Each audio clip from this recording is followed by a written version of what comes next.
샬롬, 좋은 아침입니다. 오늘 말씀은 미가서 3장입니다. 주요 말씀을 읽도록 하겠습니다. 너희가 선을 미워하고 악을 기뻐하여 내 백성의 가죽을 벗기고 그 뼈에서 살을 뜯어 그들의 살을 먹으며 그 가죽을 벗기며 그 뼈를 꺾어 다지기를 냄비와 솥 가운데에 담을 고기처럼 하는도다. 내 백성을 유혹하는 선지자들은 이에 물을 것이 있으면 평강을 외치나 그 입에 무엇을 채워주지 아니하는 자에게는 전쟁을 준비하는도다. 그러므로 너희가 밤을 만나리니 이상을 보지 못할 것이요 어둠을 만나리니 점치지 못하리라. 오직 나는 여호와의 영으로 말미암아 능력과 정의와 용기로 충만해져서 야곱의 허물과 이스라엘의 죄를 그들에게 보이리라. 그들의 우두머리들은 뇌물을 위하여 재판하며 그들의 제사장은 삭슬 위하여 교훈하며 그들의 선지자는 돈을 위하여 점을 치면서도 여호와를 의뢰하여 이르기를 여호와께서 우리 중에 계시지 아니하냐 재앙이 우리에게 임하지 아니하리라 하는도다. 아멘.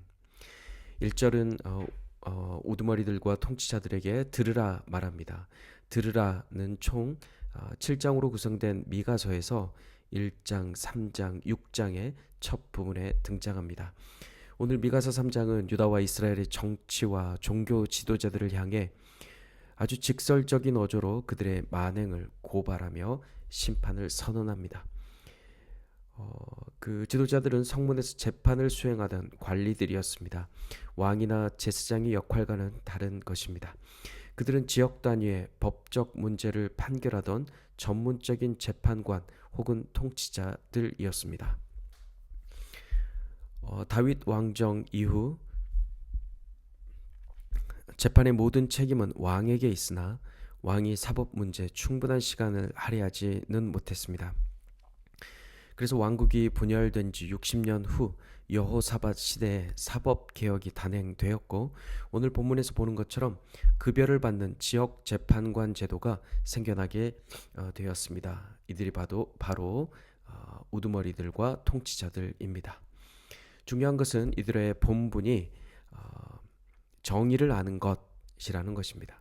안다는 것은 단지 지적인 이해만이 아니라 정의를 집행하는 실제 행위까지 포함합니다.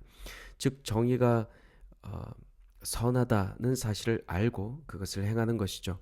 하지만 이 재판관들은 지속적으로 선을 미워하고 끊임없이 악을 사랑했습니다. 이에 대해 아모스 선지자는 이렇게 말했습니다. 너희는 선을 구하고 악을 구하지 말라. 그리하면 살리라.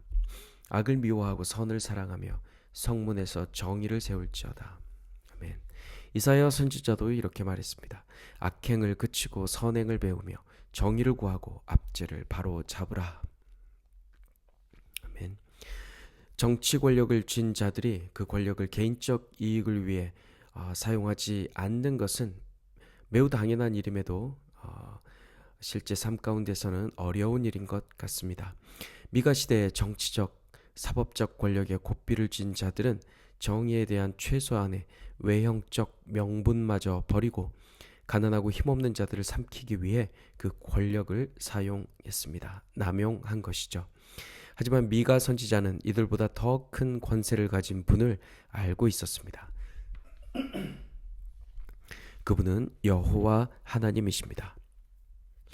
여호와 하나님이 누구신지 정확히 아는 미가 선지자는 8절에서 이렇게 말합니다.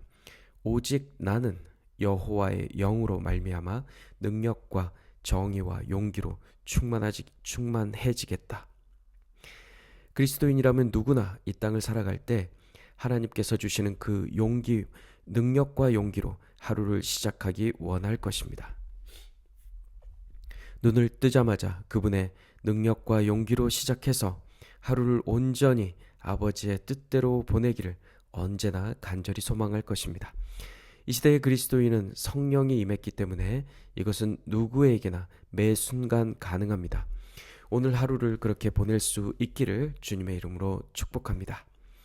예수 보혈 의지하여 우리가 주님의 능력과 정의와 용기로 충만해지길 우린 원하지만 우리의 길을 어지럽히는 세력들이 오늘도 우리를 유혹할 것입니다.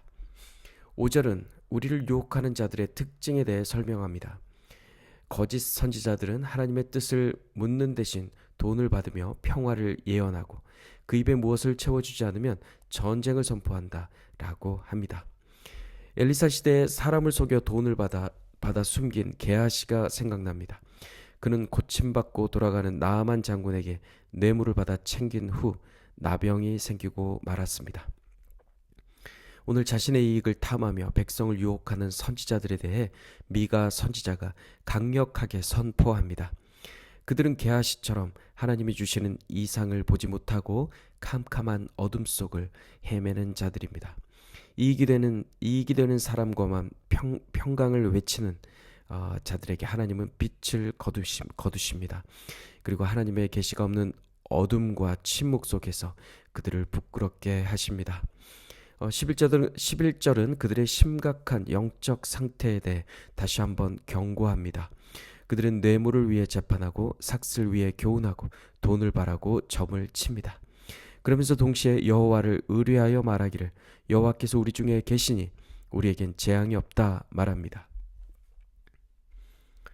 하나님의 말씀을 온전히 선포하지 않고 물질적인 보상이나 인기 혹은 사회적인 인정을 따라 말씀을 바꾸어 적용하며 사리사욕을 채우는 것은 거짓 선지자의 길인 것입니다.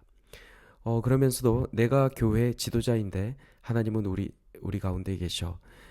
우리는 교회 다니니 재앙이 없다라고 말하는 이 시대 사람들과 같습니다. 이것은 잘못된 확신이고 교회 다니는 것은 절대 천국 티켓이 아닙니다. 중요한 것은 여호와의 영으로 충만해지는 것입니다. 그래야 이 땅에서 우리의 본분을 다하며 살아갈 수 있습니다. 하나님은 우리를 하나님의 자녀 삼아 주셨고 그리스도의 제자로 부르셨습니다. 누군가는 정치인으로, 누군가는 사장으로, 누군가는 직장인으로, 누군가는 아버지로, 누군가는 자녀로 우리를 각자의 자리에 부르셨습니다. 각자의 위치에서 하나님의 정의를 실행하라 라는 주님의 뜻입니다.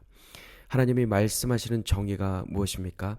우리가 이 땅에서 정의를 행한다는 것은 하나님이 거룩하신 것처럼 우리도 거룩하게 삶 가운데 행하는 것입니다. 거룩한 삶에 대해서는 레위기 19장이 구체적으로 말씀하고 있는데요. 그것은 하나님의 말씀 가운데 거하는 것이고 그대로 행하는 것입니다. 내 이웃을 내 자신과 같이 사랑할 때 하나님의 정의가 이 땅에서 실현되는 것이죠. 사랑하는 성도 여러분, 우리가 어떤 직업을 가졌건 또 어떤 직책을 가졌건 우리의 본분은 하나님의 정의를 행하며 사는 것입니다. 우리에게 맡겨진 자리에서 정의를 실행할 수 있도록 여호와의 영으로 충만함을 받으시길 주님의 이름으로 축복합니다. 말씀을 가까이 할 때 성령께서 내 안에 충만해지시며 나는 능력과 정의와 용기로 오늘을 살 수 있습니다. 오늘 하루도 주님의 능력으로 승리하시길 축복합니다. 샬롬.